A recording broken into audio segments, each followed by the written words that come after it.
Hello students, nationalism in India के lecture number 6 and last lecture में आप सबका स्वागत है। लेक्चर नंबर 5 में हम लोगों ने यहाँ से बाकी रखा था meaning of the moment for different groups. Different social groups participated in civil disobedience movement in different ideas or reasons. तब अलग अलग समाज के ग्रुप हमने आगे देखा था कि अलग अलग समाज के ग्रुप अलग अलग इंटेंट से ये जो मूवमेंट चालू हुई उसमें जुड़े हुए थे। स्वराज, देश की आजादी, ये इनका मूवमेंट का इंटेंस सबका नहीं था, कुछ लोगों का था, लेकिन सबका अपना अपना भी था।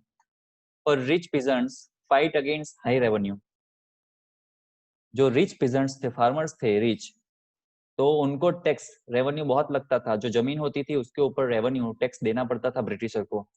उनको ऐसा कि भाई स्वराज मिल जाए तो हम राज करेंगे खुद ही हमारे देश पे, ब्रिटिशर निकल जाएंगे तो ये हाई रेवेन्यू हाई टैक्स निकल जाएगा। ये उनका इंटेंस था जुड़ने का।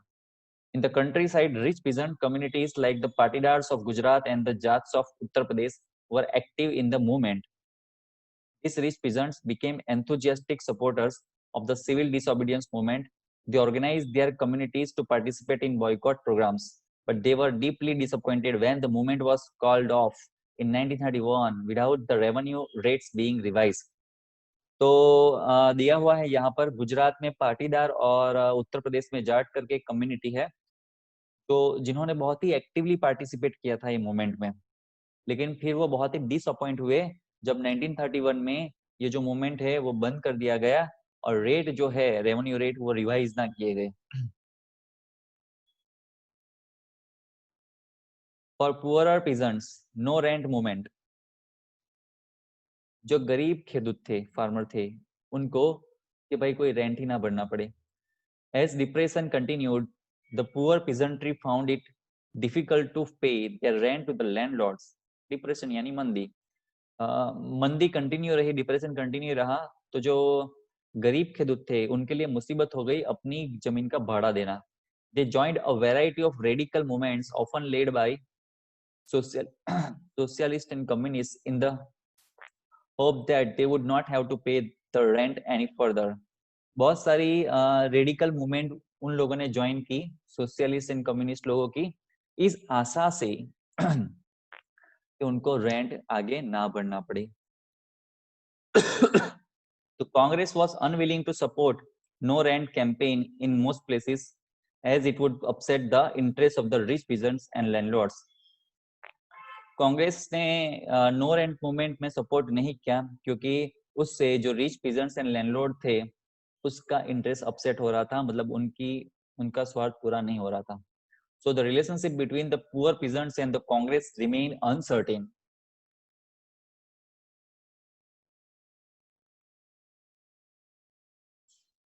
So जो गरीब खेडूत थे और जो कांग्रेस थे उनके बीच जो रिलेशन है वो इतने ट्यून नहीं बैठ पाए क्योंकि कांग्रेस ने उनको सपोर्ट ना किया। फॉर इंडस्ट्रियलिस्ट, इंडस्ट्रियलिस्ट भी जुड़े थे, उनका इंटेंस क्या था वो है movement against colonial restriction in business on business. Merchants and industrialist wanted protection against import of foreign goods. समझिए, अगर आप इस देश के बिजनेसमैन हैं, आपकी खुद की प्रोडक्ट है, आप प्रोडक्शन करते हैं, तो कौन सी चीज आपको नड़ेगी? तो सबसे बड़ा प्रॉब्लम आपको ये होगा कि फॉरेन से इंपोर्टेड आइटम अगर यहाँ बेचने के लिए आती है और उसका रेट डाउन है, क्वालिटी अच्छी है आपसे, तो डेफिनेटली भारत के लोग वही परचेस करेंगे, इसलिए वो आपकी बड़ी कंपटीशन बनेगा और आपका बिजनेस ठीक से होगा नहीं। तो वो चाहेंगे कि बाहर से कोई आइटम ही ना आए, आप चाहोगे कि बाहर से कोई आइटम ही ना आए, तब मेरी प्रोडक्ट लोगों को परचेस करनी ही पड़ेगी। They formed Indian Industrial and Commercial Congress in 1920 and the Federation of the Indian Chamber of Commerce and Industries FICCI in 1927 to organize business interests. उन्होंने Indian industrial and commercial Congress 1920 में form किया। दूसरा federation of the Indian chamber of commerce in industries FICCI, वो भी 27 में उन लोगों ने ऑर्गेनाइज किया। बिजनेस के इंटेंस से, बिजनेस संभालने के इंटेंस से, उसके रूल्स एंड रेगुलेशन और कुछ ऐसी पॉलिसी आ जाए जिससे बिजनेस में नुकसान हो तो उसको अपोज करने के इंटेंट से ये बनाया होगा। This associations were led by industrialist like GD Birla, Birla company के मालिक, एंड पुरुषोत्तम दास ठाकुर दास। तो ये जो एसोसिएशन था वो लीड कर रहे थे जीडी बिरला एंड पुरुषोत्तम दास ठाकुर दास। ये भी एक बड़ी हस्ती है, बड़े बिजनेसमैन है, ऐसे industrialist. When the first civil disobedience movement was launched, they widely supported it in the hope that business restriction would be lifted. जब सिविल डिसोबीडियंस मूवमेंट पहले लॉन्च हुआ तो इन लोगों ने बहुत ही बड़ा सपोर्ट तब किया इस आशा से कि बिजनेस रिस्ट्रिक्शन जो है वो निकल जाएंगे, लेकिन मूवमेंट बंद हो गया बीच में से। They gave financial assistance and refused to buy or sell imported goods. Most of the businessmen hoped that Swaraj would end colonial restriction on business and industries would grow. But after the failure of Roundtable Conference, business groups were not active in the movement. ज्यादातर बिजनेसमैनों को वो आशा थी कि स्वराज अगर मिल जाएगा तो colonial restriction जो है बिजनेस के ऊपर, इंडस्ट्रीज के ऊपर, वो निकल जाएगी और बिजनेस ग्रो हो पाएगा, इंडस्ट्री ग्रो हो पाएगी। लेकिन जो राउंड टेबल कॉन्फ्रेंस हुई थी उसकी फेलियर के बाद जो बिजनेस ग्रुप जुड़े हुए थे इस मूवमेंट में वो डीएक्टिवेट हो गए, उन्होंने पार्टिसिपेट करना बंद कर दिया। Non participation of industrial workers. The industrial working classes did not participate in the civil disobedience movement in the large numbers except in the Nagpur region. जो इंडस्ट्रियल वर्कर थे उन्होंने ज्यादा इस मूवमेंट में पार्टिसिपेट नहीं किया, नागपुर को छोड़ के। As the industrialists came closer to the Congress, workers stayed separated. Industrialist Congress के नजदीक आए इसलिए वर्कर दूर रहे। There were strikes by railway workers. There were strikes by railway workers in 1930 and dock workers in 1932. Railway जो worker थे उन्होंने 1930 में स्ट्राइक किया, ये एज अ कीवर्ड लिख देना, और डॉक वर्कर्स ने 1932 में। डॉक वर्कर्स यानी जो वो शिप खड़े रहते हैं वो जगह, बंदर जिसको कहते हैं। In 1930, thousands of workers in Chota Nagpur tin mines wore Gandhi caps and participated in protest rallies and boycott campaigns. 1930 में हजारों वर्कर ने, जो छोटा नागपुर माइंस है वहां के, उन्होंने गांधी टोपी पहनी और रैली में और बॉयकॉट के जो कैंपेन हुए थे उसमें पार्टिसिपेट भी किया। पार्टिसिपेशन ऑफ वुमेन, स्त्रियों का कैसा पार्टिसिपेशन रहा? आपको पता है कि वो जो जमाना था वो जमाना नहीं, आज से 30 साल पहले भी, 30-40 साल पहले भी ऐसी सिचुएशन थी कि स्त्रियां किचन में से भी बाहर नहीं आती थी। कोई गेस्ट आया हो तो उनको किचन में ही रहना है और बाहर नहीं निकलती थी ज्यादा। ओके, तो उन्होंने उस समय, आज से 100 ईयर पहले ये सब हुआ था, कैसा पार्टिसिपेशन किया। Another important features of this movement was the large scale participation of women. In urban areas, women came from high caste families. In rural areas, women came from rich peasant households. तो women ने बहुत ही बड़े संख्या में ये जो movement हुई उसमें पार्टिसिपेट किया था। कौन कौन सी वुमेन? जो हाई कास्ट फैमिली से आती है वो अर्बन एरिया में, रूरल एरिया में जो पैसे वाले फार्मर है, रिच फार्मर्स है, उनकी घर की women. Women were inspired by Gandhiji's call and they began to see service to the nation as their sacred duty. Gandhi ji की आवाज से वो इम्प्रेस होती थी, इंस्पायर हो रही थी और देश की सेवा को वो अपनी एक धार्मिक ड्यूटी मानने लगी थी, पुण्य का काम मानने लगी थी। But it did not mean any major changes in their position. लेकिन वुमेन की जो हालत थी समाज में, उससे कुछ बड़ा चेंजेस, उसमें कोई बड़ा परिवर्तन हुआ ऐसा नहीं है। For a long time Congress did not allow women to hold any higher position within the organisation. बहुत लंबे समय तक कांग्रेस जो थी उन्होंने वुमेन को कोई बड़ी पोस्ट पार्टी में कभी नहीं दी। It preferred only their symbolic presence. मतलब वुमेन ने तो बहुत सपोर्ट किया कांग्रेस को, मूवमेंट में, लेकिन कांग्रेस ने वुमेन को पोस्ट नहीं दी फिर भी। The limits of this civil disobedience. All social groups were not moved by the concept of Swaraj. One such group was the untouchables, who began to call themselves Dalit around 1930s. The Muslim also could not relate to this movement. समाज के सभी वर्ग ये movement से जुड़े हुए नहीं थे। उसमें थे एक अनटचेबल्स जिसको दलित कहते हैं, और दूसरे मुस्लिम भी इतने इन्वॉल्व नहीं थे। Satyagraha for Dalits. For a long time, the Congress had ignored the Dalits for fear of offending the Sanatanis, the conservative high caste Hindus। समझिए, हमारे समाज में पहले 4 वर्ण थे जो आपको पता है, ऑलरेडी आगे बहुत बार आ चुका है। ब्राह्मण सबसे ऊपर, second Kshatriya, third Vysya and fourth number शूद्र। तो कांग्रेस को एक फियर था, उन्होंने जैसे दलित लोगों को इग्नोर किया हुआ था। क्यों, क्या फियर था कि जो सनातनी, सनातन पे बना है ये वर्ड सनातनी, यानी हमारे यहाँ की हायर कास्ट, ब्राह्मण और क्षत्रिय जिसको मानते थे पहले, तो वो विरोध करेंगे कि दलित लोगों को क्यों लिया, शायद ऐसा डर था उनके अंदर। गांधी जी कॉल दलित्स हरिजन और the children of God. Gandhi ji ने उनको एक नया नाम दिया, हरिजन। अब इसको समझिए, हरिजन का मतलब क्या होता है, चिल्ड्रन ऑफ गॉड कैसे होता है। तो इसको डी सेक्शन अलग अलग करें, हरि, हरि और जन। ओके, हरि का मतलब होता है भगवान, और जन यानी पीपल, इसलिए भगवान के आदमी, चिल्ड्रन ऑफ गॉड, इसके ऊपर से बना है हरिजन। तो 1 मार्क्स में आता है, याद रखे इसको। Gandhi believed that Swaraj would not come for 100 years if untouchability was not eliminated।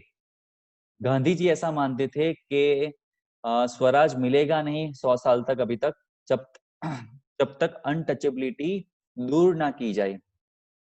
Gandhi ji untouchability के विरोध में थे। वो भी चाहते थे कि ये जो दलित पूरा समाज का ग्रुप है वो ऊपर आए, उनको जस्टिस मिले। उनके साथ बहुत ही इनजस्टिस होता था, समाज बहुत ही दुरुपयोग उनका करता था।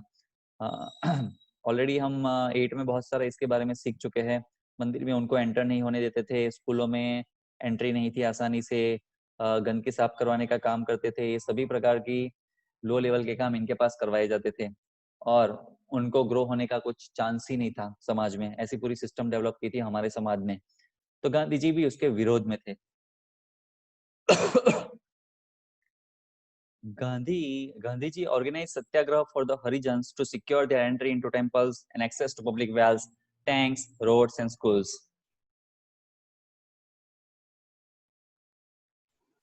गांधी जी ने सत्याग्रह ऑर्गेनाइज किया था हरिजन लोगों को जस्टिफाई करने, न्याय दिलाने के लिए, कि वो टेम्पल में उनकी एंट्री हो, पब्लिक वेल से उनको पानी दिया जाए, रोड और स्कूलों का उनको इस्तेमाल करने दिया जाए। Gandhi ji himself clean the toilets to dignify the work of भंगी।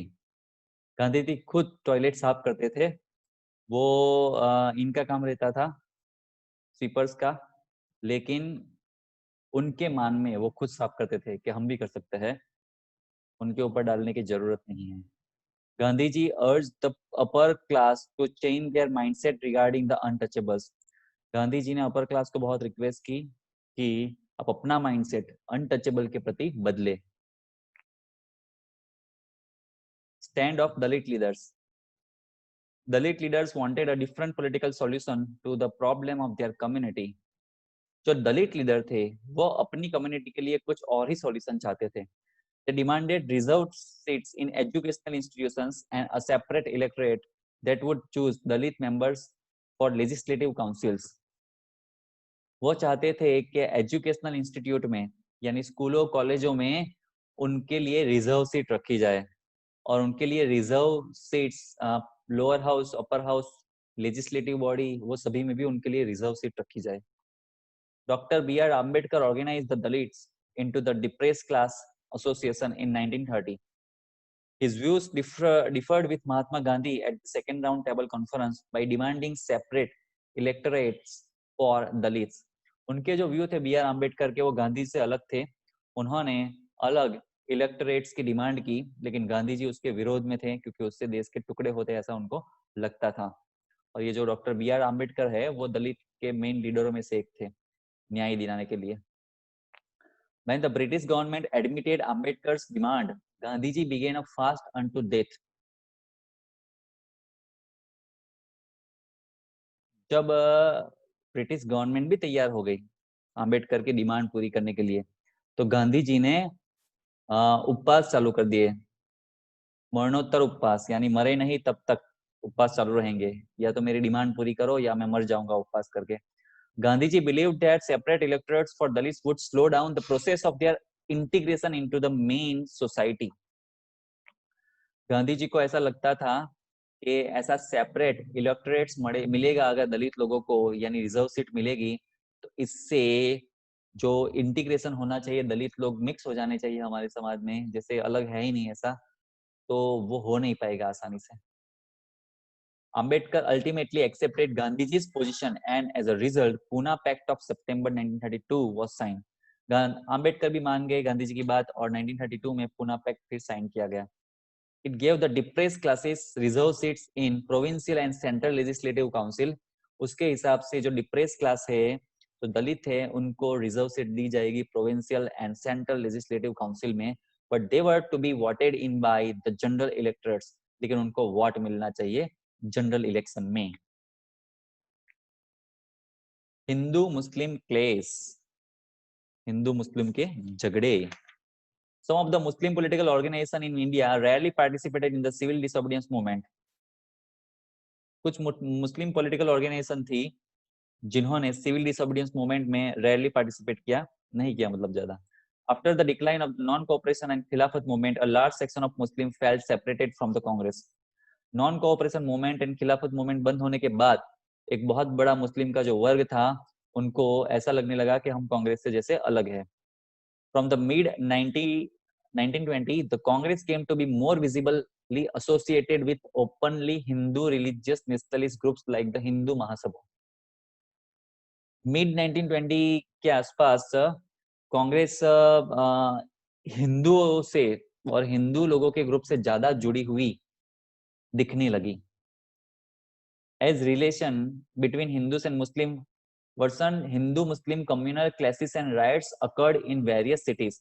हिंदू और मुस्लिम के रिलेशन बिगड़ने लगे और उसके कारण दंगे फसाद उनके बीच में होने लगे, और वो अब तक चालू है। Every riots depend the distance between the two religious groups.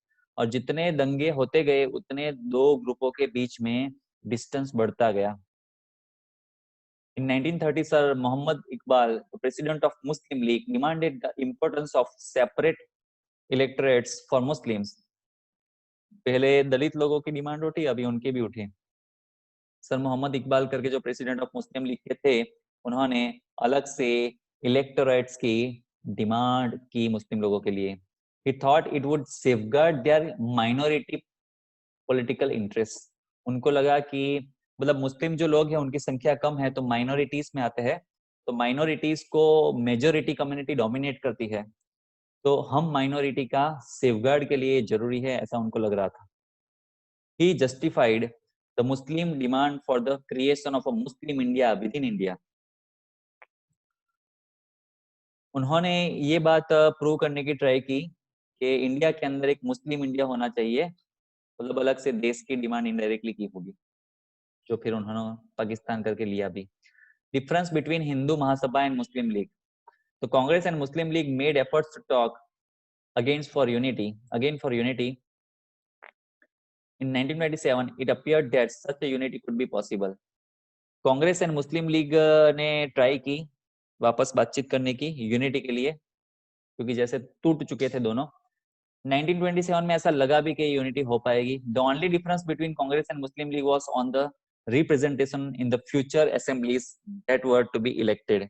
दोनों के विचारों में खाली एक ही डिफरेंस था कि भविष्य में जो असेंबली बनेगी उसमें रिप्रेजेंट होने का, मतलब भविष्य के झगड़े थे, प्रेजेंट के विचारों में कोई प्रॉब्लम नहीं थी, एक थे प्रेजेंट के बारे में, लेकिन भविष्य मतलब जो लड्डू अभी तक मिले नहीं उसके लिए लड़ रहे हैं दोनों, ऐसा हो गया। ऐसे लोग हैं दोनों, लड़ने का बहाना चाहिए। मोहम्मद अली जिन्ना बहुत ही फेमस हस्ती है ये। Mohammad Ali Jinnah of Muslim League was willing to give up the demands for separate electorates for two conditions. Mohammad Ali Jinnah जो मुस्लिम लीग के लीडर थे, आई थिंक लिखा नहीं यहाँ पर, वो ये डिमांड को गिव अप करने के लिए तैयार थे दो कंडीशन पे।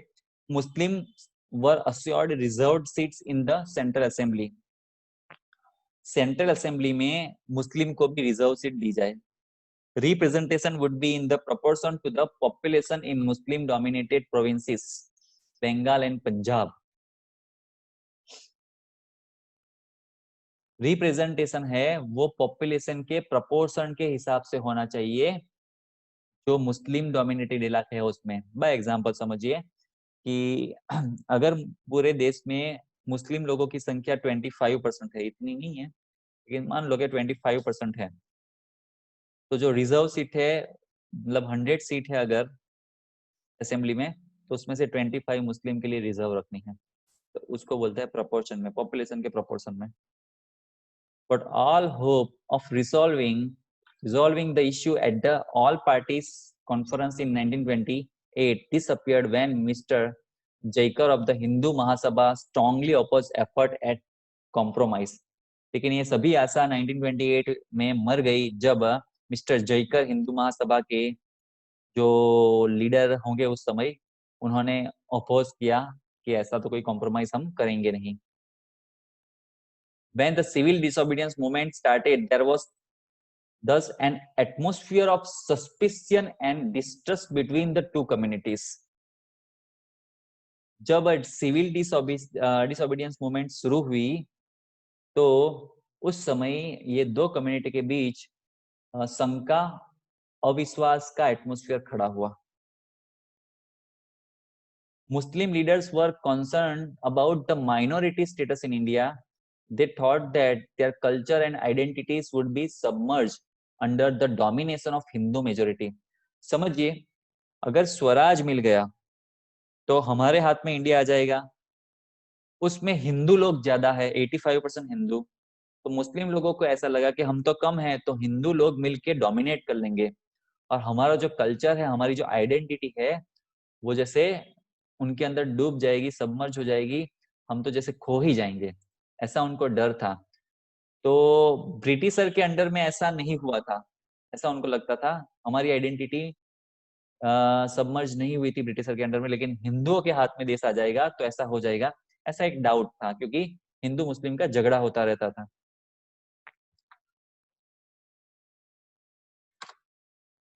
The sense of collective belonging.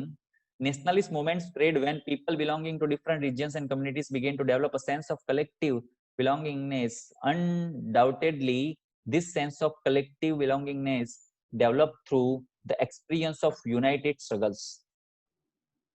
मतलब कि हमारे देश के लोगों में हम सब एक है, ऐसी फीलिंग डेवलप हुई। तो जैसे कि एकदम शुरू में हमने देखा था कि गांधी जी आए, तब उन्होंने देखा कि सब अपने लिए लड़ रहे हैं, यूनिटी जैसा ही देश में कुछ नहीं है। पूरे देश में वो घूमे, लोगों को समझाया और यूनाइट करने की ट्राई की। दूसरा कि अलग अलग किंगडम जैसा था, यहाँ पर हर किंग को अपने इलाके की पड़ी थी, तो इस तरह से भारत बहुत साल से टुकड़ों में बटा हुआ था, हजारों सालों से पूरा नेशन एक नहीं था। जब गांधी जी ने एक करने की ट्राई की तो पूरे देश के लिए, भारत के लिए लोग नहीं लड़ रहे थे, वो अपने इलाके के लिए लड़ रहे थे। सो वो फीलिंग कब आई, वो फीलिंग कब आई, कैसे आई कि ये पूरा देश हमें आजाद करवाना है, ये पूरे देश के लिए लड़ना है, हमारे इलाके के लिए नहीं। तो वो आई लोगों की, वो कैसे आई, तो लड़ाई करने के चक्कर में आई, ये ब्रिटिशर से लड़ के आई। भाई एग्जाम्पल समझो कि अगर आप घर में 5 लोग हो और आपकी अंदर अंदर लड़ाई हुई, अंदर ही लड़ाई हो गई, आप घर में 5 लोग हो, लेकिन जैसे ही दूसरी सोसाइटी का कोई फैमिली आपके साथ लड़ने के लिए आएगा तो आप पांचों पांच वापस एक हो जाओगे उनसे लड़ने के लिए, तो दूसरे से लड़ाई करने के चक्कर में आप 5 यूनाइट हो जाओगे। ऐसा ही हमारा हुआ कि ब्रिटिश सर से लड़ाई करने के चक्कर में हम पूरा देश यूनाइट हो गया टेम्पररी। जैसे ही आजादी मिली फिर लड़ने लगे हम लोग। But many cultural process also contributed to it, लेकिन हमारी संस्कृति ने भी उसमें पार्टिसिपेट किया, कंट्रीब्यूट किया।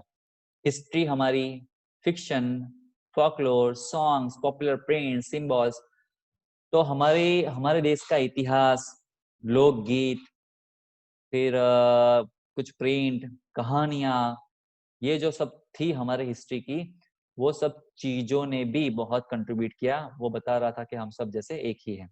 All played a part in the making of nationalism. It was seen in India during its freedom movement. और ये सभी चीजों ने नेशनलिज्म को फॉर्म करने में बहुत ही सहाय की, और वो चीज जब मूवमेंट हो रही थी तब दिख रही थी लोगों के अंदर। Creation of identity for nation. The identity of a nation is most often symbolised in a figure or image. In the 20th century, the identity of India came to be visually associated with the image of Bharat Mata. मतलब हमारा जो पूरा देश है भारत, तो उसकी एक image बनाई गई भारत माता। तो हमारा अभी जो भारत माता की इमेज है, तो भारत को एक माता माना गया है, तो एक पूरी माता की इमेज ही बन गई है भारत माता करके। ऐसा मत मानना कि भारत माता करके किसी लड़की का जन्म हुआ था और माता बनी थी इस तरह से। नो, ये हमने अपने देश को माता माना हुआ है, भारत माता।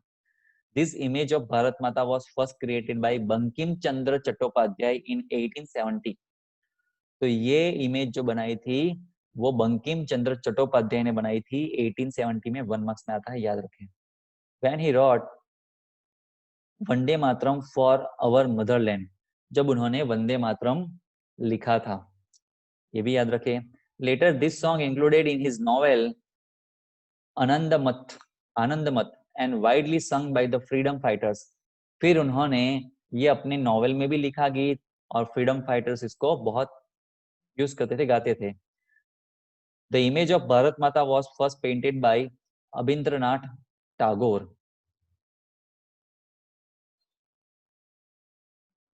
भारत माता की जो इमेज है वो पेंट की थी फर्स्ट अबिंद्रनाथ टैगोर, रविंद्रनाथ के रिलेटिव अबिंद्रनाथ टैगोर ने।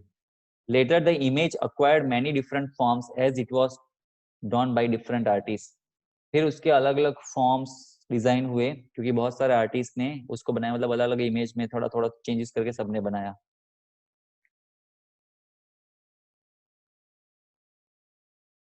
तो समझिए, creation, mental creation Bankim Chandra ने किया होगा, लेकिन पेंट करने का पहला काम अबिंद्रनाथ टैगोर ने किया।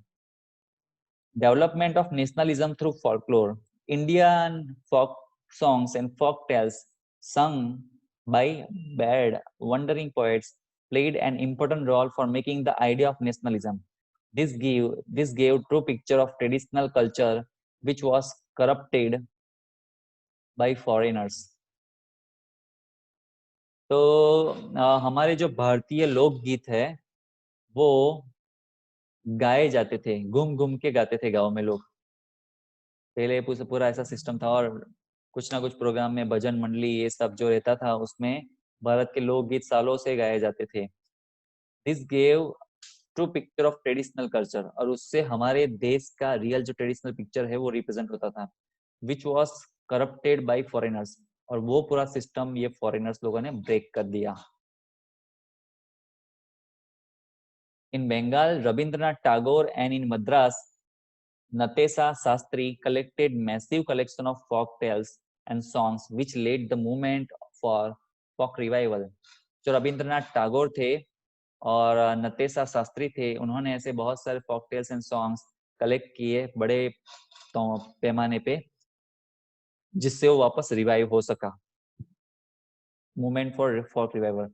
और समझिए, मतलब पुराने इतिहास की कहानियां राजाओं की, जैसे अकबर बीरबल की है, रामायण है, महाभारत है, विष्णु पुराण है, तो वो सभी चीजें जो फोक टेल है, तो वो एक जनरेशन दूसरी जनरेशन को बताती रहती थी स्टोरियों के रूप में।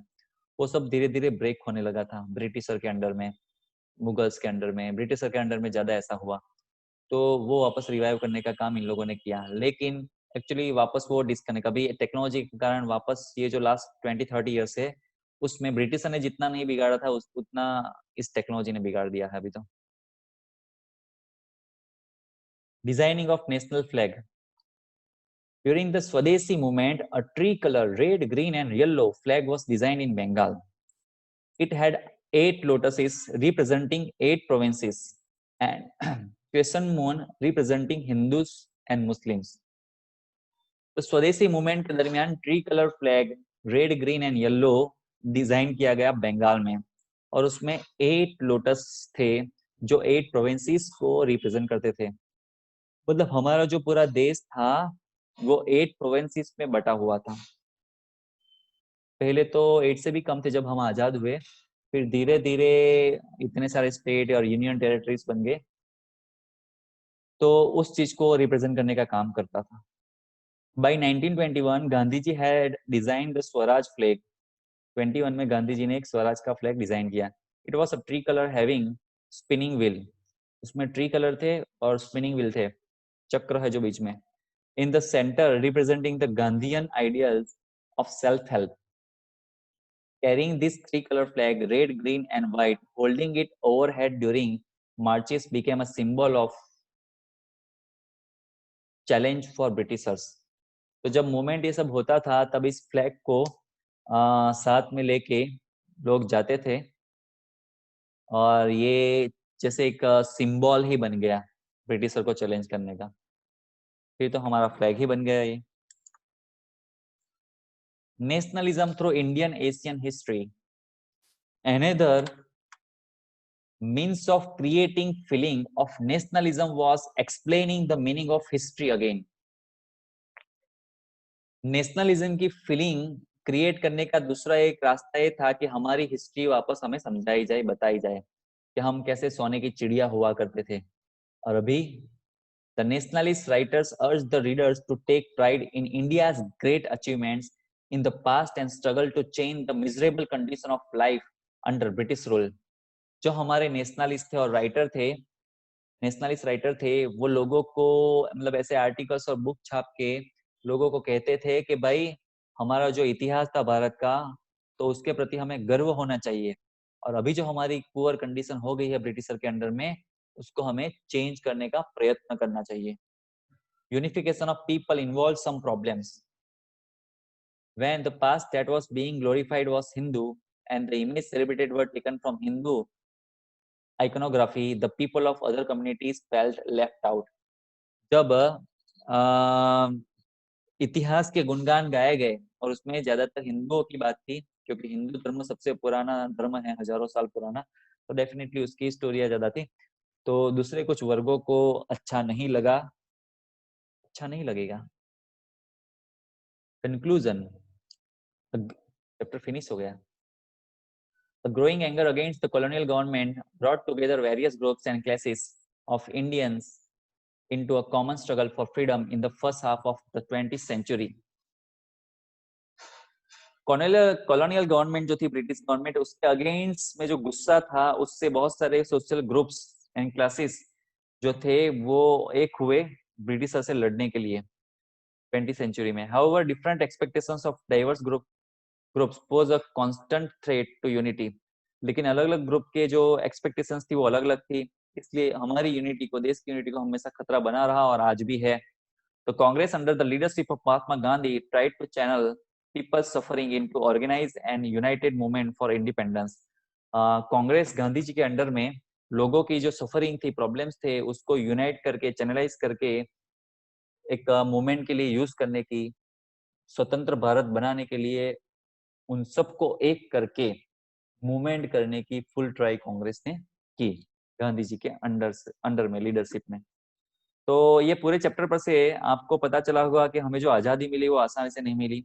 हालांकि हमारी आजादी के लिए जो मेहनत और स्ट्रगल करनी पड़ी है, जो सेक्रीफाइस, बलिदान लोगों को देना पड़ा है, उसका इस चैप्टर में 1% भी नहीं दिया गया।